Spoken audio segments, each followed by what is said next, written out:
اعوذ باللہ من الشیطان الرجیم بسم اللہ الرحمن الرحیم السلام علیکم۔ مختلف معاشروں میں عورت کی حیثیت۔ ازدواجی زندگی کے عنوان پر بات کرتے ہوئے اس پس منظر کو ذہن میں رکھنا ضروری ہوگا کہ اسلام سے پہلے دنیا کے مختلف تہذیبوں اور مختلف معاشروں میں عورت کو کیا مقام حاصل تھا۔ تاریخ علم کا مطالعہ کیا جائے تو یہ بات روز روشن کی طرح عیاں ہوتی ہے کہ اسلام سے پہلے دنیا کے مختلف ممالک میں عورت اپنے بنیادی حقوق سے بالکل محروم تھی۔ فرانس میں عورت کے بارے میں یہ تصور تھا کہ یہ آدھا انسان ہے، اس لیے معاشرے کی تمام خرابیوں کا ذریعہ بنتی ہے۔ چین میں عورت کے بارے میں یہ تصور تھا کہ اس میں شیطانی روح ہوتی ہے، لہذا یہ برائیوں کی طرف انسان کو دعوت دیتی ہے۔ جاپان میں عورت کے بارے میں یہ تصور تھا کہ یہ ناپاک پیدا کی گئی ہے، اس لیے عبادت گاہوں سے اسے دور رکھا جاتا تھا۔ ہندو ازم میں جس عورت کا خاوند مر جاتا تھا اس کو معاشرے میں زندہ رہنے کے قابل نہیں سمجھا جاتا تھا، اس لیے ضروری تھا کہ وہ اپنے خاوند کی نقش کے ساتھ زندہ جل کر اپنے آپ کو ختم کر لے۔ اگر وہ اس طرح نہ کرتی تو اس کو معاشرے میں عزت کی نگاہ سے نہیں دیکھا جاتا تھا۔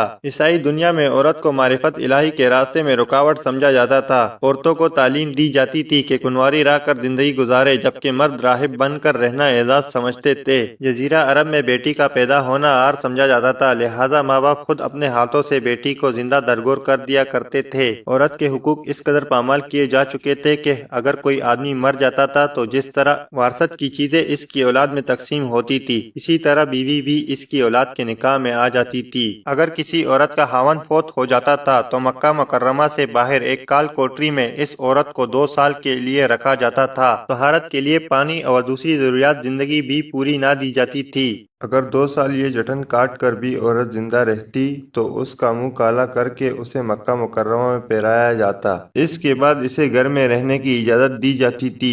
اب سوچئے تو صحیح کہ خاوند تو مرا اپنی قضا سے، بھلا اس میں بیوی کا کیا قصور؟ مگر یہ مظلومہ اتنی بے بس تھی کہ اپنے حق میں کوئی آواز ہی نہیں اٹھا سکتی تھی۔ ایسے ماحول میں جب کہ چاروں طرف عورت کے حقوق کو پامال کیا جا رہا تھا، اللہ تعالیٰ نے اپنے پیارے نبی صلی اللہ علیہ وآلہ وسلم کو اسلام کی نعمت دے کر بھیجا۔ آپ صلی اللہ علیہ وآلہ وسلم دنیا میں تشریف لائے اور آپ صلی اللہ علیہ وآلہ وسلم نے آ کر عورت کے مقام کو نکھارا، بتلایا کہ اے لوگو، اگر یہ بیٹی ہے تو تمہاری عزت ہے، اگر بہن ہے تو تمہارا ناموس ہے، اگر بیوی ہے تو زندگی کی ساتھی ہے، اگر ماں ہے تو اس کے قدموں میں تمہاری جنت ہے۔ خدا حافظ۔